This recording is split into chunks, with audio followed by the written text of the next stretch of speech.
Welcome. How's it going, folks? It's time to begin. It's not working. Engrave it on my tombstone. Why is my webcam not on? Because I have probably unplugged it. Good job, me. How's it going, folks? You can't see me, but I am here, bringing to you night number 10 of the road to this showdown. Hopefully, it's an interesting night, to say the least. As we have, as always, a massive stack of action, of which we are kicking off in the... Hello, I'm back. As we are kicking it off in our divisions of action, let's run down the card for tonight. As we started off with Julia versus Lyra Valkyria. Then, a quick pivot to the pink division. Drew McIntyre, Seth frickin' Rollins in a battle for top. Then it's the rising stars of the Teal League. Blake Monroe, Lady Flammer, 1-on-1, ending with a little bit of gold. It's Shawn Michaels versus William Ospreay to end out the night. And night 10 certainly filled to the brim with talent. And that talent is going to be on display in a moment's time, because we're heading to the green division. It's Julia and Lyra Valkyria to start the night off hot.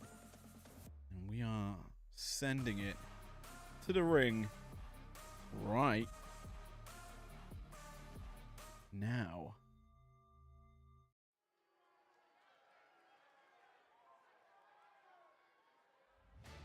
Woo!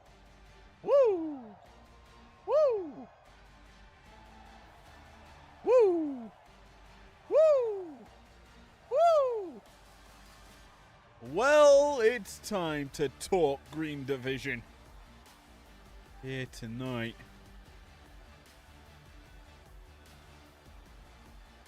The following contest is scheduled for one fall.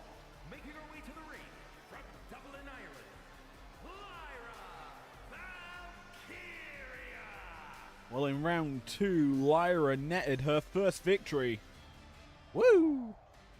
Woo! Woo!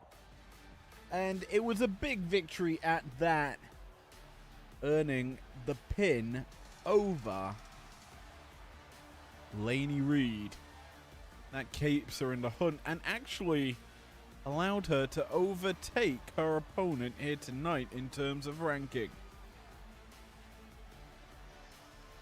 That being said, ranking can shift on a dime, and it is legitimately only 1 point that separates these two. But this will cause separation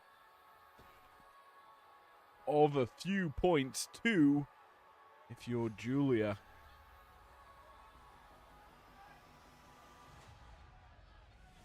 And a little bit more for Lyra. It's 4 that will be the difference.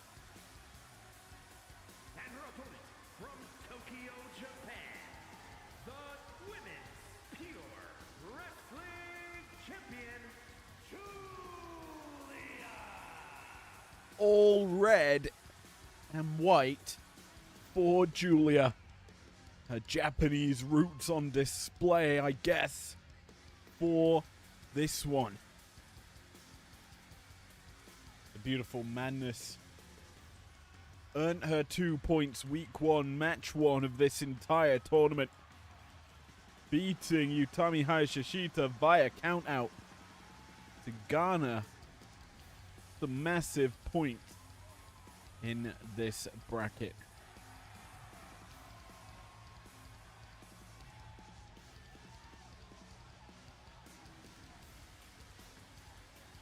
Now Julia has a chance to keep the momentum going. He looks to take on Lyra Valkyria. Crowd behind the beautiful madness as Big Man Lennon gets us underway. I would say these two very evenly matched. Lyra, a former television champion, mid-carding the primetime division. Julia has held that beautiful Sapphire Championship for an extended period of time now. I believe she is the longest reigning outside of Osprey, the longest reigning champion in IPW.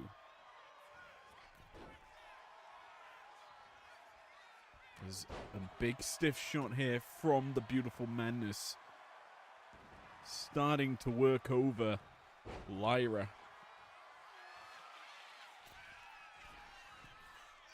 As Valkyria soars frog splash, connecting early in this matchup.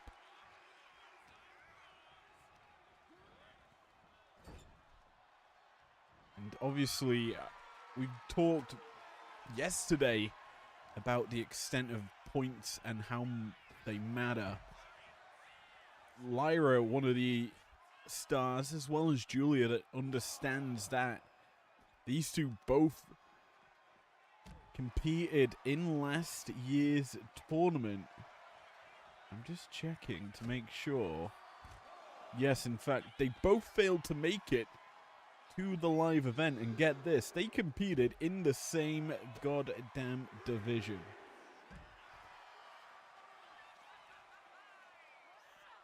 Just checking when that matchup took place and who actually got the better of that situation.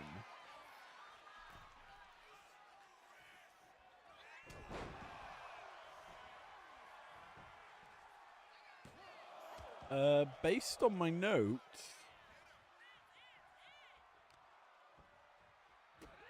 Lyra faced off against Julia. Where? It's actually not in my calendar. Or I'm blind. Found it. It was Lyra that picked up the 3 points against the beautiful madness. But a lot has changed since then. And Julia has been on this incredible championship reign since the tournament. And Lyra, she lost her title pretty soon after winning it. That came after the tournament as well. Big stomp there for Julia into the cover as well. 1, 2. The coup de grace almost successful for the beautiful madness, who charges in to drop the axe. Lyra fighting back though now. Forces Julia into the corner, and she charges in this time to deliver some big double boots in the corner.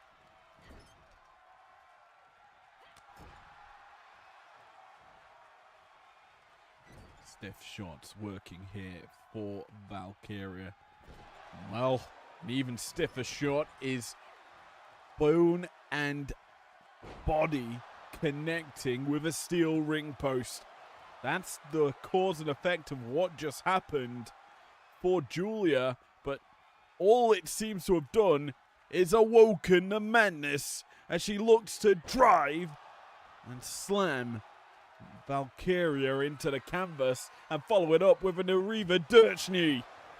connecting flush onto the temple. Julia into the cover, and she gets it.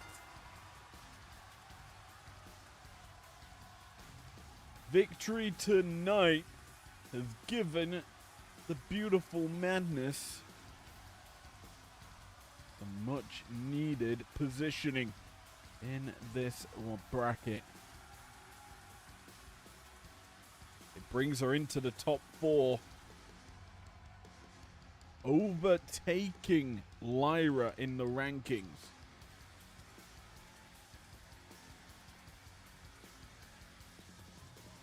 Now, obviously, I'm just checking the rankings for the rest of this group stage, or this round, I should say.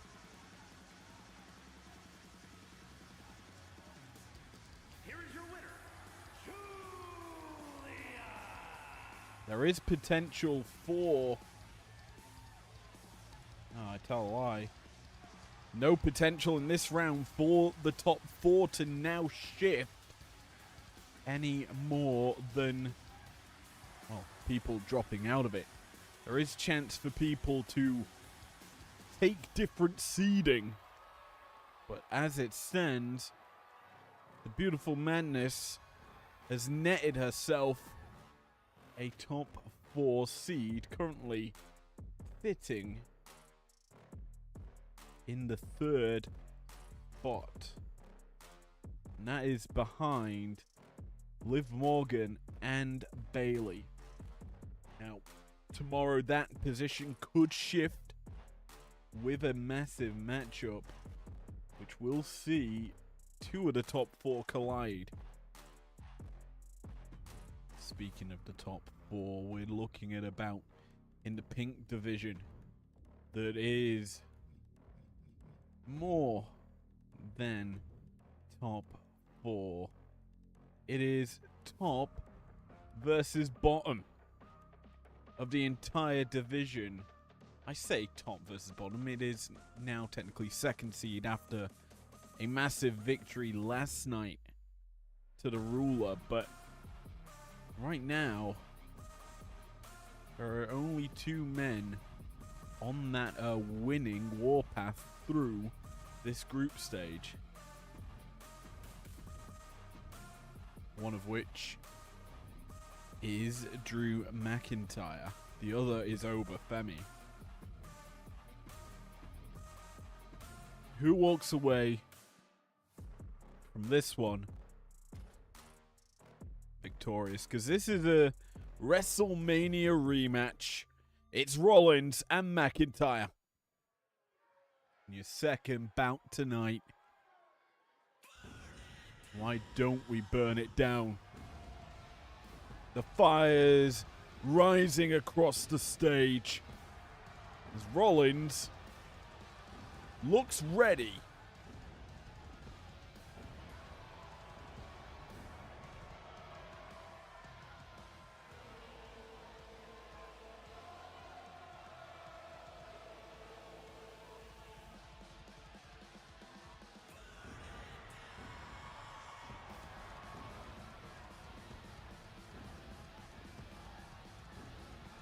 The following contest is scheduled for one fall, making his way to the ring from Davenport, Iowa, weighing in at 225 pounds, Seth freaking Rollins. And Rollins certainly needs to be ready. Unable to pick up a win in 2 bouts. His 3rd could potentially be a make or break situation. A loss here and, well, he needs to pick up wins in the following 4 in order to stay alive in this tournament. Else, if he wins here, he keeps the group close as he keeps McIntyre from causing a bigger gap at the top.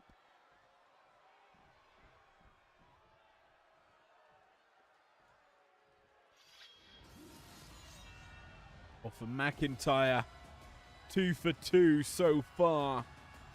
undefeated in this bracket.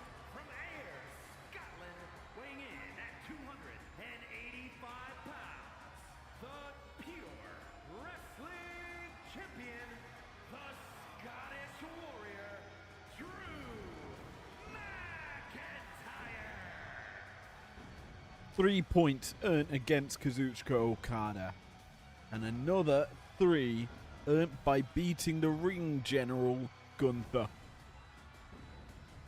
Now can he add the Visionary to that long list, or that growing list of stars that have succumbed to a Claymore?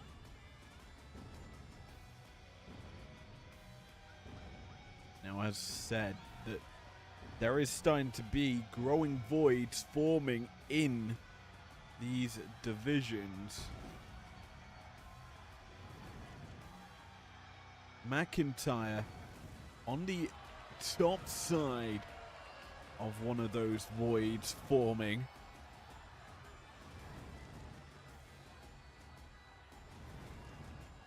And we can just run down briefly which stars also stand alongside him.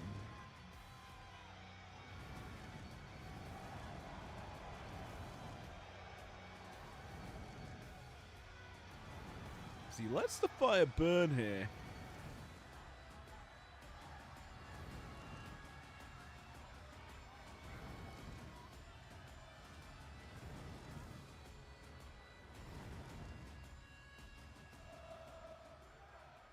Well, surprisingly, the crowd serenading McIntyre. Granted, we are in Sheffield, so close to his Scottish home. And this is technically a home field advantage. Oh, I tell a lie. Scots are not really at home in England. But it is nearer than Iowa or Delaware, wherever Seth is from.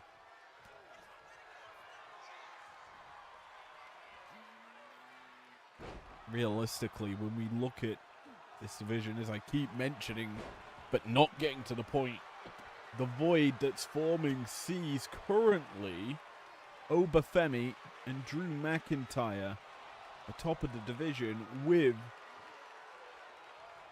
4 other stars sitting on 3 points and then 2 more on nothing, of which one of them is Seth on 0 points. So a win would really make this a very close division, as that gap between second and third will not grow anymore.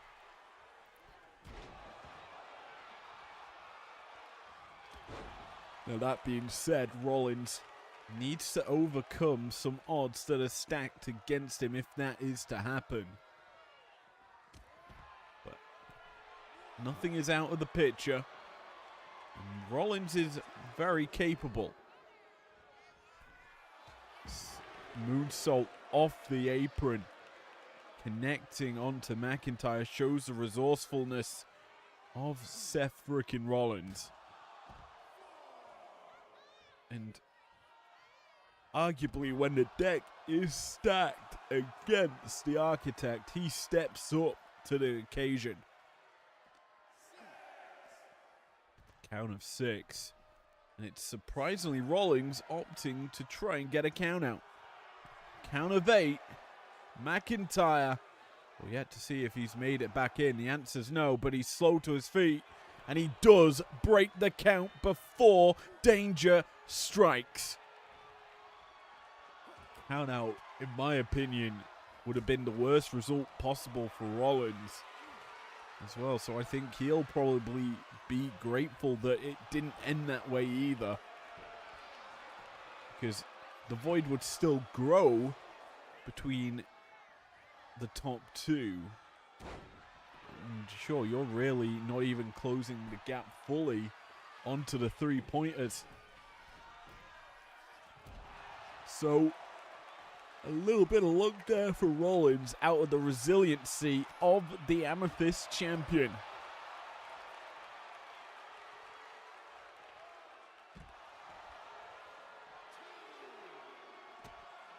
And that resiliency is coming into question because McIntyre is just being controlled here by Rollins. There's been no real offensive, like, standout offensive actions from McIntyre. They've been kind of subdued.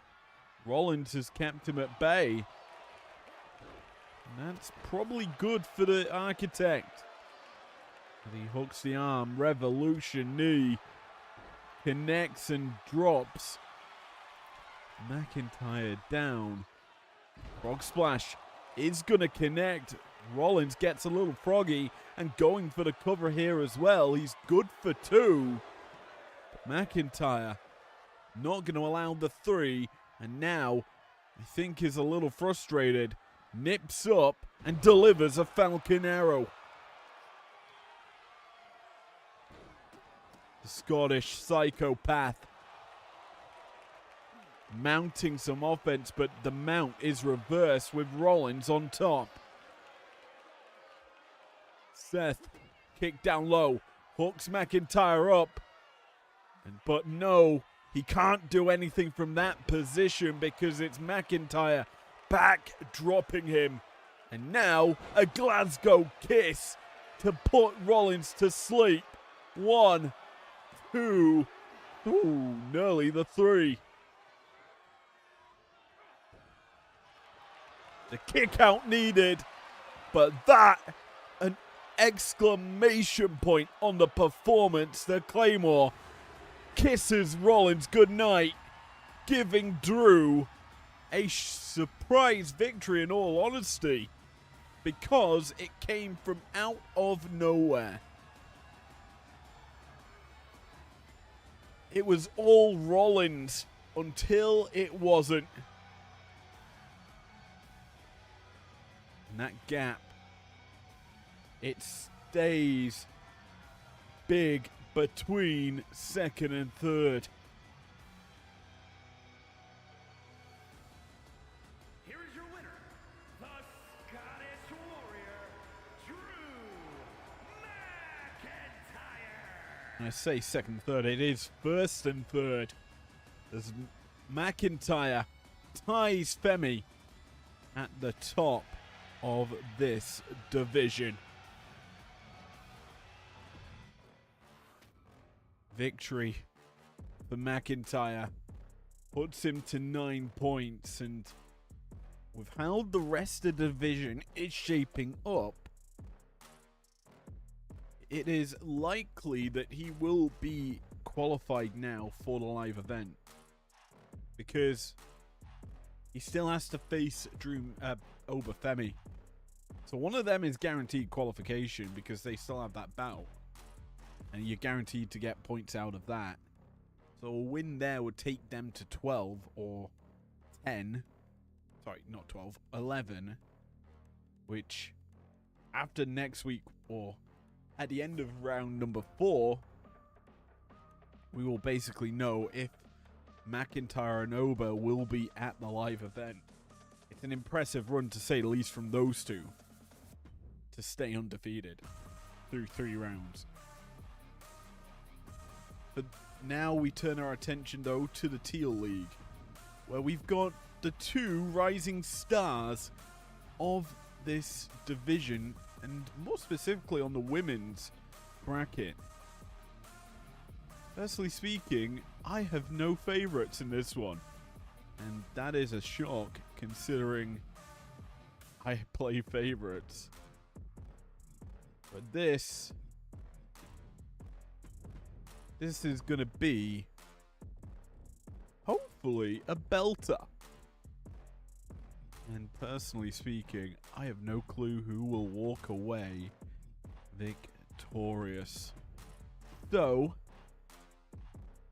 we will send it to the ring, and I'm more than likely going to keep my mouth shut for most of this, because it is going to be enthralling. So let's get it. Co-main event time.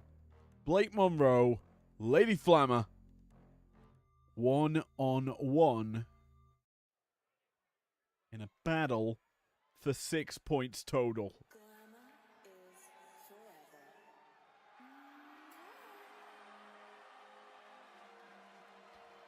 Currently both sat on 3. Monroe earned victory early against big time Becky Lynch. So a pin over the ruby belt holder. Monroe shook the division and now has a chance to join Nia Jax and Charlotte Flair on 6 points.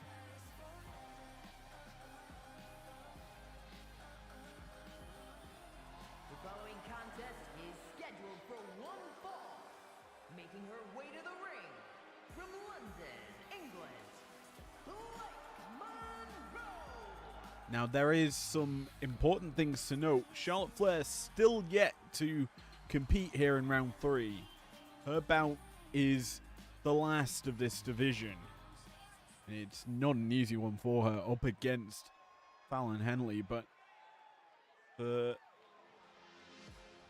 Nia, she has already competed, getting up to 6 points. So Monroe has a chance to overtake Lynch, and so does Flammer. And her opponent from Monterrey, Mexico, A little bit of red and white does not bite as hard as you would think, but we saw it earlier from Julia. Clearly, Lady Flammer saw what she liked and, well, is matching up to the beautiful madness.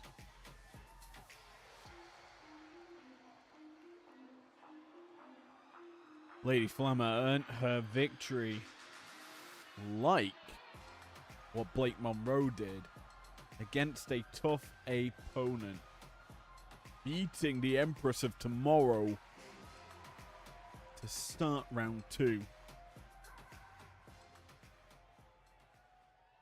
What's interesting is these two ladies now have a chance to join the top 4 or cement a top 4 positioning with a win here tonight. And we're quick out of the gates. Monroe with the sling blade and a Hurricane Rana from Flammer to set the tone. We tie up now, and surprisingly it's Flammer that overpowers Monroe. Height advantage in the favor of the Glamour as the Flammer eats the headbutt. And it's an easy to deliver headbutt for Blake because the target is much lower. A stiff knee as well. And this is Monroe asserting early dominance with these stiff shots. A headbutt, a knee, and then a forearm smash. Monroe unleashing varying, powerful offense. Now she is in trouble as the action is spilt to ringside after she failed to land her splash, or senton I should say, giving Flammer a little bit of a taste, a smidgen of control, but there's a reason I'm emphasizing the tiny amount of control is because Blake is back in the driver's seat here. Look at her fly. And indeed she does, but it does not connect. I'm realizing it's not a senton she's after, it's a drop kick. Trying to connect onto Lady Flammer, but not able to do so. Maybe now as these two tie up once again. And this second tie up goes in favor of Monroe. A dirty shot from Blake on the break.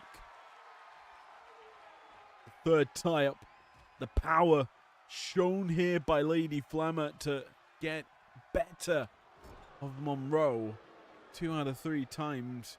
And now dropping the knees to the gut. Puts the Glamour in a whole world of pain. And why not? Flying into an awkward landing. That crossbody Lands north to south position. Still is a long landing by Flammer, and it's, well, going to cause some damage to more than just that single target point. Flammer, we've yet to really see her land that big Flammer driver. It's been her more signature offense rather than the clean finish that picked up the wins for her. But that code breaker not going to be utilized to pick up the win here against Monroe, as Blake fighting back. Issue is she's caught. Walked back into the ring. Crossface applied by Flammer, who's pulling back. Luckily for the Glamour, she's able to break the hand clasp and then get to her feet. Monroe staggered. The head scissors not working for Lady Flammer, and she's getting covered for the 1 count only. Blake back to her feet, back pounding Lady Flammer, dropping some stiff shots in. As these two are jockeying really for position. The drop kick works here for Monroe, but she cannot keep the momentum going as Lady Flammer back to her feet. And they're jockeying once again for control of this matchup. Flammer perched onto the top turnbuckle. Monroe head scissors drags her off the top to the canvas, launching her into the center of the ring. That's going to force Flammer to roll out to safety. However, Monroe is making it a dangerous work environment, delivering a Kamigoya. Knee to the skull. And Monroe likes what it's done. Going for the cover here, center of the ring. Good for 2. And that's all it's good for. As Flammer's able to kick out, it's maybe her time to fight back. She avoids the kick to the gut. That was potentially an attempt at the Glamour shot, and Flammer knows it, lining her up for fish food. I said I was going to name the move. I had a week to think of it, or a few days to think of it, but this I don't need to name. It's a Glamour shot from Monroe, planting the head of Flammer into the canvas and busting her open. And the near fall, almost putting away Lady Flammer with that DDT, but it's not enough, and now she could be in danger, but the ropes play not going to work for Flammer. The danger's still there, and Monroe knows it. A drop down for the Glamour. Up and around, Flammer escapes. She can't follow it up with her own offense. Instead, she eats a headbutt from Monroe, who's now looking to maybe put her away. The headbutt this time not going to work for the Glamour. And the back shot's not going to work for her. The wheelbarrow, the signature Flammer offense isn't working. Neither lady's signature shot's going to work until this Glamour shot plants the head of Flammer into the canvas. 1, 2, no way. 2 Glamour shots, and we're still rolling. Why not a headbutt, babe? Flammer dropped off the head of Monroe into the drop zone. Blake looks to fly. The drop kick, though, that she keeps aiming off the top, does not work. Crucifix pin to steal the win. 2. Monroe escapes the danger and somehow connects a leg drop. Now what's she going for? Lying in wait, calling her shot. Flammer to her knees on her all fours, doggy position, but the drop kick still cannot connect for Monroe, and neither can Flammer's. Finally, Blake connects, but back up to her feet, the wheelbarrow stomp. Flammer trades signature offense with Monroe. And now she's looking. Monroe on all fours. But the forearm smash not going to work. The drop kick not going to work. Instead, Flammer crucifix pin to steal it once again. 2. No.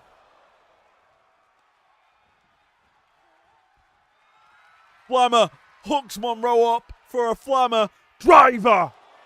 The crucifix is set up to the end game. 2. 3. No.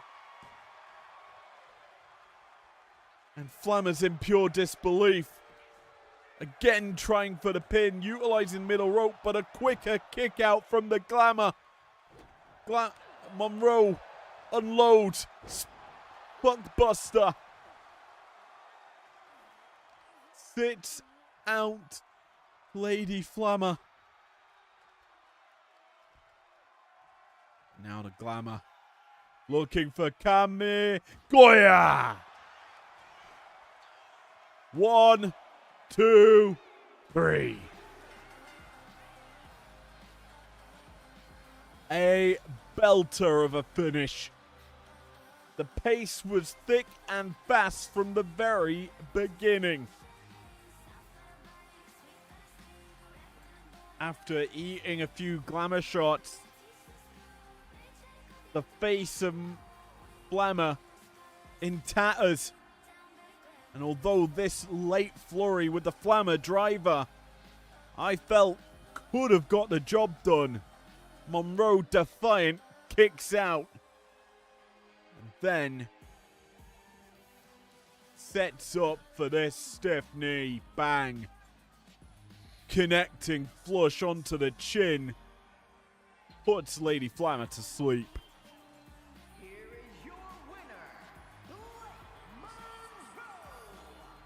3 big points to Monroe to keep her in the top hunt for the top spot. And that is a impressive sort of feat for her, as I would say one of the lowest seeded stars in this tournament. But now with that in the books, the action shifts once more. Back to the men, where we are seeing the Gold League round out the night. As the Heartbreak Kid, Shawn Michaels, looks to contain and maintain control of this division. That being said, is a statement that's easier to say than do, especially considering his opponent. So, without further ado, we're gonna send it to your main event. It's Ospreay versus Michaels, and well, it's live in a matter of seconds.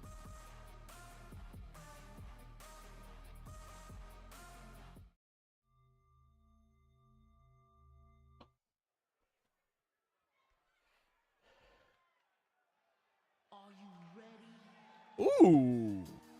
I have not heard this in many a moons. But this isn't the showstopper. This is a renegade looking to be defiant and make his way undefeated through the Gold League. The following contest is scheduled for one fall. Making his way to the ring, representing Generation X from San Antonio, Texas, weighing in at 227 pounds, the Heartbreak Kid, Shawn Michaels. Well, through 2, Michaels sits undefeated, 6 points to his name. Beating Mark Henry, as well as Big Brocky beat Brock Lesnar. So 2 big men beaten by the smaller Michaels. Tonight, a different kettle of fish as he has to contend with the Emerald Belt holder. A man skinnier, faster, and more aerially awesome.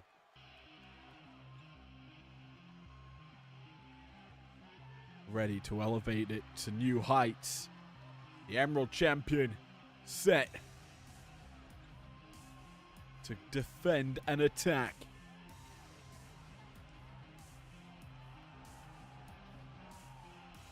And his opponent from London, England, weighing in at 191 pounds, the prestigious World Champion, Will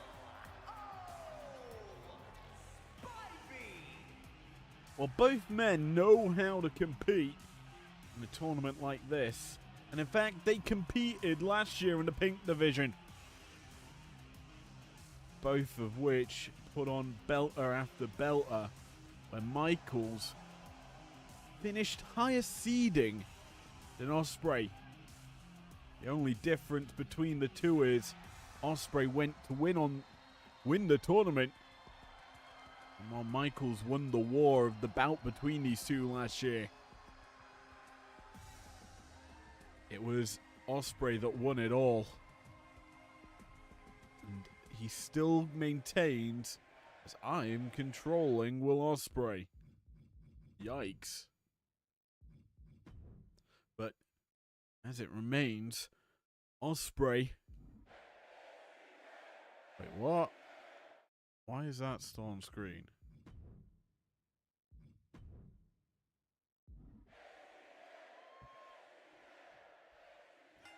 Well, let's get going. Both men in the black and green.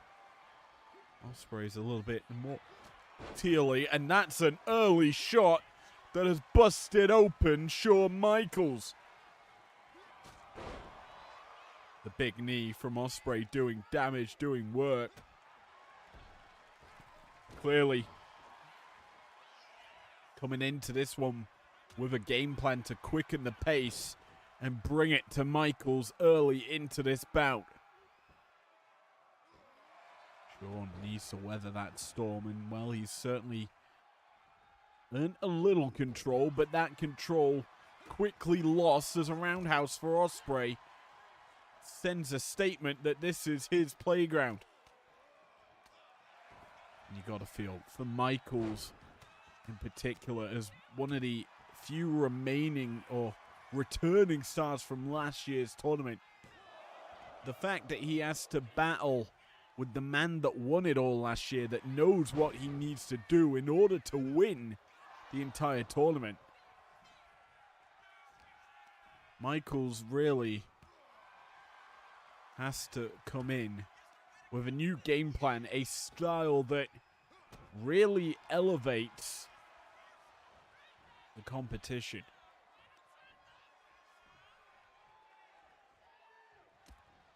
And while he's solid in this round robin, the single round robin, is Ospreay.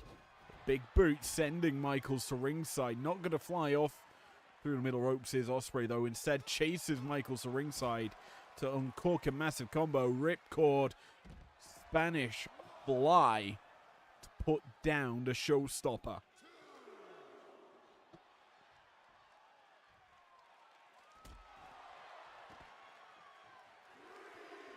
It really does come down to the wire in this tournament. We know the stakes are high and they continue to rise as the bouts go on. But currently in this tournament, we are very much still in the first half, and it is a game of two halves. Ospreay getting worked over. A count of 7 issued by our referee, Big Man Lennon. We're not going to get to 8. Oh, we are. Ospreay ensuring we get to 9. Michaels down. And we have a count out in the main event. And whether you like it or not, Ospreay returns the favor of last year's tournament loss to Shawn Michaels. A 2-to-1 point split here. And that makes this division interesting. Michaels with the 1 point. Ospreay with the 2. And just to say what that does, Michaels' perfect streak through the tournament evaporates with this loss. Here is your winner, Will Spivey. And the issue is, he sits now on 7 points, where there are stars yet to compete in this round that could overtake him. That being the American Nightmare, Cody Rhodes, who doesn't compete tomorrow. He competes on the last day of round number 3. But let's just run down tomorrow's card, and it looks a doozy, because we are kicking off the night in the Gold League. We're returning straight after the main event today to a Brocky B bout and John Cena. A SummerSlam rematch for the century. Then a pivot over to the Teal League, where we will see the Empress of Tomorrow versus La Premiera. That is going to be an explosive bout there. Both of which looking to keep or get onto winning ways. Vakir's still stuck on 0. If she wins tomorrow, everyone in that Teal division will be on points. Then the ring general, Kazuchika Okada, in a battle for the pink division. Okada looking for his first blood in this tournament still. Stuck on nil point as the newly crowned Undisputed World Champion. As for Gunther, he looks to get back onto winning ways after suffering a loss to Drew McIntyre in round number 2.